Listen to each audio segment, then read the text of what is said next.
You're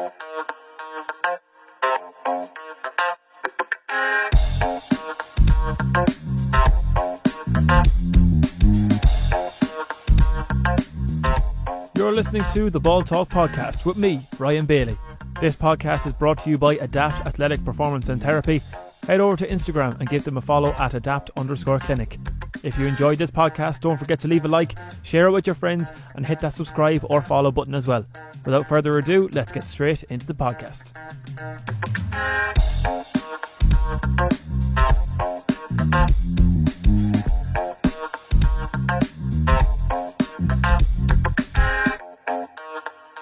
So this is episode number 68 of the Ball Talk podcast, as always brought to you by Adapt Athletic Performance and Therapy.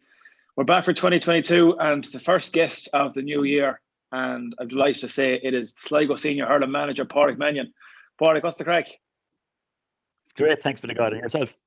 I'm sound. I'm not too bad. Come here, Padraig. We're going to chat for the next 25 minutes or so about your time as Sligo Senior Hurling Manager so far, and a bit on coaching up until that stage and up until now as well.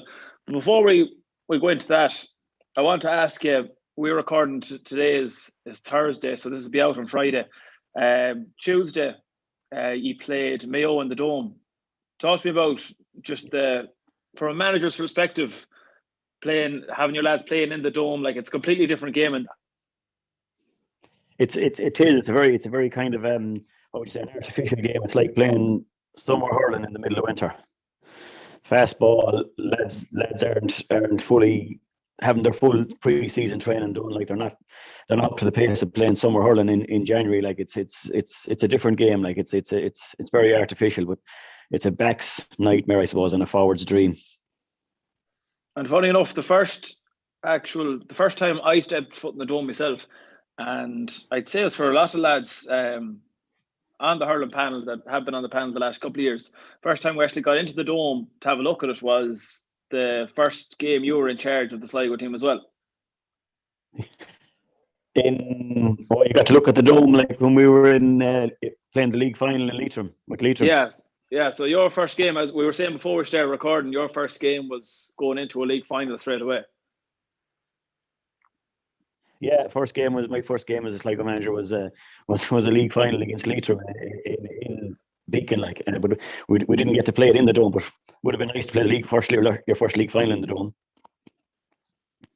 And the first game then, just before that, even Padraig, I know there would have been obviously Dahi was in previous to you getting the job as well, but talk to me about getting the job itself. I know you were involved with Galway underage level before that, and you had been, was it Athletic you were before that as well? How did it come about getting the Sligo job? I was with the Galway development squads, would say the Celtic Challenge team for two years, and then got a job with Athletic, coaching Athletic senior hurlers, and I was talking to a few lads and they were saying that the Sligo job was up there. Would I be interested in putting my name forward? So I said, sure, why not? We'll have a go, see what we're like. And we done an interview with the Sligo County Board in, I think it was probably September 2020. And I was told coming home from the meeting that the job was pretty much mine if I wanted to take it. So myself and Declan and Donald decided we'd tip down the road to Sligo and try and help the lads out as best we can. Good stuff. And even though you're going into, like as we said, going into a league final straight away, had you much knowledge of the setup in Sligo, like the fact that there's not as many, like say from being used to being in Galway, there's a few more hurling clubs than there is in Sligo, and you know it's a very young panel as well. It's a very young panel. Like I would have known a few of them. Like our club at home here, we used to play Easky a couple of times in challenges. So my own young lad have been playing against the same lads that's playing for me in Sligo now, like the likes of Rory McHugh and then boys like, you know. So I had a fair idea what the underage setup was like in Sligo, and with the Celtic Challenge as well. I'd have had played against Nigel Collins and Fionn Moylan were on teams against us there, like, you know. And I'd have seen a lot of the young lads playing hurling, like, so I knew it was a fairly young age profile in the Sligo squad, like, and Declan and Donald as well would have known a good bit about them as well. Like, you know, Declan had played with Leitrim, so he'd have known a few of the Sligo hurlers. So we had a fair good insight before we went in, like what we were going into, to be honest with you. A few months ago, I spoke to Benny Kenny on the podcast as well, and Benny was heavily involved in the under-17 Celtic Challenge and how that came about, and it's something that Sligo greatly benefited from as well. And as you said, having managed Galway in the same competition, you could see the benefits, I'm sure, from a Galway point of view, but definitely from a Sligo perspective as well, with the majority of the younger players that are in the panel now having gone through that competition as well. It's brilliant. The Galway team I managed was you could say was the fourth choice team in Galway, like at minor level at the time, and some of them lads have gone on to play senior for their clubs now in Galway. Like two of them played in the Connacht final against Turin there for Mulcullen. So it's a great development for lads, would say, that aren't coming from traditional hurling clubs or traditional hurling counties. Like, you know, it's brilliant for the development of hurling in the likes of Sligo, Leitrim, you know, all counties that you wouldn't class as county or senior inter-county hurling teams. You know what I'm saying? Absolutely. So tell me about you came in. It was kind of, you didn't really get a chance to see much club action. Say in 2020, the fact that you come in, and it was September, October time, probably when that league final was, and then there was a game cancelled after that too, and then you actually got to see the club action the year just gone. And I know there's we're looking at 6 club hurling teams, but you can see even from some of the lads that have come into the panel this year so far as well, it was a good opportunity for you to actually have a look at what's in Sligo. Like when we came in, the only game we got to see, we joined the setup. I think it was the Friday night before the county final in 2020. So all we got to see was the county final on a streamed live on a Sunday. So in fairness, a lot of the panel are from the 2 clubs that we've seen, the Naomh and Eastkey. But it's this year was to get to see the championship was way better. Like, you know, you got to see the likes of Coolera, Western Gales, Tour de Strand, you know, your Colliery St. Joe's or Colliery St. Joe's. You got to see all the other clubs like in the championship this year. I even got to get a couple of league games in as well at the start of the year. So it was great. It was great to get to see lads, and we brought in a few other lads this year to the panel. Like I'd say there's 8 or 10, maybe 12 new lads into the panel that wasn't there last year. Now we've lost 1 or 2 as well, of course, but we have almost 40 lads in training now, so it'd be a job to cut them down to 32. Yeah, just with and it's a word I hate using on the podcast because we hear about it so much is COVID. And when you say you have about 40 lads on the panel, do you have to have that in mind that you might need a few extra lads in case there was to be some sort of outbreak in the camp? That's exactly why we're probably so long whittling down the panel to 32. We're trying to keep it as big as we can for as long as we can, because at the start there this year, like we went back training on the 15th of December, like, and we had only 18 lads in the dome for a fitness test, like, because of COVID. They were missing 10 or 12 lads with COVID or close contacts or whatever, like, you know, and you had other lads that weren't available early in the year for various number of reasons. But the COVID is a big issue. Absolutely. And I know as we're recording now, I know across the water they're looking at opening things up a bit more. We'll see what happens over here as well in the next while. One of the better things, I suppose, over the last year or so that we've seen, like, you know, with COVID, was the reintroduction of crowds into games and that. And one game that I particularly noticed that there was a great atmosphere was the Christy Ring Cup game against Offaly this year.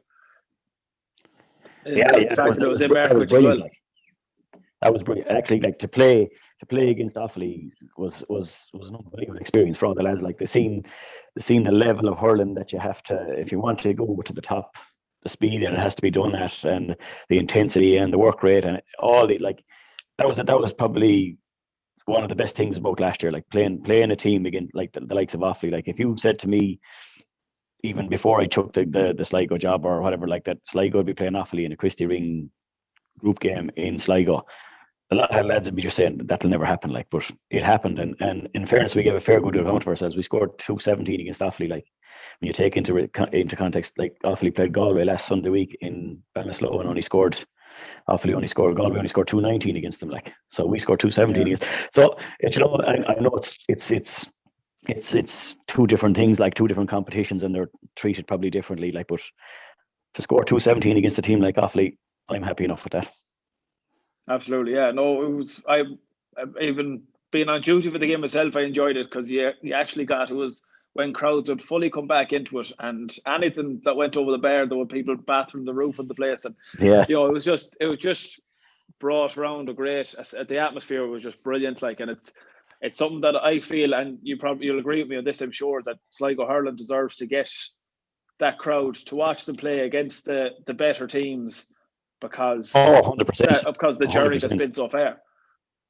Yeah, if you look at getting that, was, I think it was, what was it, 500 allowed into that game or something like, and the hunt for tickets was like being up here in Galway at home. If you were getting an All Ireland final, it was like hen's teeth trying to get tickets. Like, it was brilliant atmosphere. It was great to see. No, huge altogether. And coming, like, when you see that coming from Galway and moving into the management role in Sligo. Sligo probably, Sligo in both codes would be known as one of the weaker counties, say. But when you see the atmosphere of the game like that, and the support that is there, no matter, you were above in Derry last year as well for a game, like when you see that, and above in Tyrone as well, when you see that go around the place, was that something that you expected to see when you came into the job, or were you just like, geez, these people are serious about their hurling? I don't know. I knew there was serious people, about serious hurling supporters in Sligo. Like, it's like from winning the Lower Mar, the Christie Ring, like, and see the crowds in Croke Park. Like, it just, we knew there was a big support there for Sligo hurling. Like, and Sligo hurling is on the up, and hopefully it can keep going that way, because there's some brilliant hurling people, brilliant hurlers, and a brilliant how will I put it? A brilliant work ethic about improving hurling in Sligo, which is absolutely brilliant. Like, brilliant. Just, it'll be brilliant for Sligo going forward. Like, absolutely. And I know I'm fairly firing questions at you here, left, right, and centre. But keep going. I'll try and answer them if I can. Just on the topic of something it's probably died down a small bit talking about it now, but say last year it was a bigger thing, I suppose, in Sligo as well, more than any other county really, was the whole thing of the dual player, and was there room for a dual player anymore? And you coming in, ask that question. I think I'm getting a good answer now, though, is the only thing with that. You might get an answer you mightn't like, though. Just saying though, like your first year coming in, and I know I've spoken about some of the obstacles that came with it. That was surely one of them at the top of the list.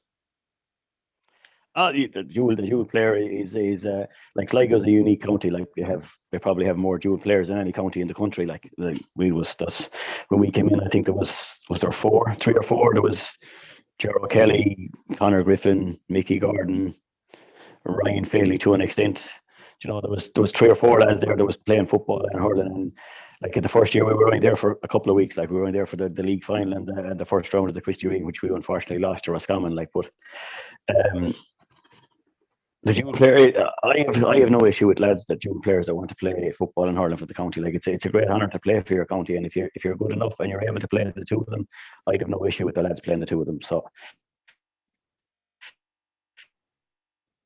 it's this year, just with the COVID and all that, it's such a condensed competition. I can understand why it's hard to play the two of them, because you'd be playing every weekend. Like, one time you'd have a week of a break or 2 weeks of a break, like, in between games, and it was a longer league and a longer championship. So I can understand why it's difficult, but I still have no issue with lads playing the two of them if they want to play the two of them. And it's actually gone even more difficult to think about doing it this year, because I looked today at the fixtures for Sligo, Leitrim and Donegal, and there's games that'll be on the same day, like, and if not at the same time as well. Yeah, like, I think this year, like, we're down to play Wicklow in the last game of the league on a Saturday in Wicklow, and the footballers are playing. Correct me if I'm wrong, but they're playing Waterford on the Sunday, like, on the same weekend, like. And I think the Derry game, the first game of the league, they're playing, the footballers have a game on the Sunday, we're on the Saturday. So it would be very, very hard for a dual player to play now. I understand that completely, but if we could accommodate them anyway at all, I don't know problem. Absolutely. Before we wrap it up, Padraig, you've got Roscommon at the weekend now as well, back in the Dome again. Yeah. Roscommon it'll be a good test for us at Saturday evening, because like last year we beat them by, was it a point or two in below in the Hyde in Roscommon in the Christie ring. So they'll be gunning for blood, I'd say, to get us back for that one. Like, so, and for sure, I suppose the year before they knocked us out of the Christie ring in that league. So we'll be looking. It's 50-50 at the minute, but we'll hopefully we'll come out the right side of it.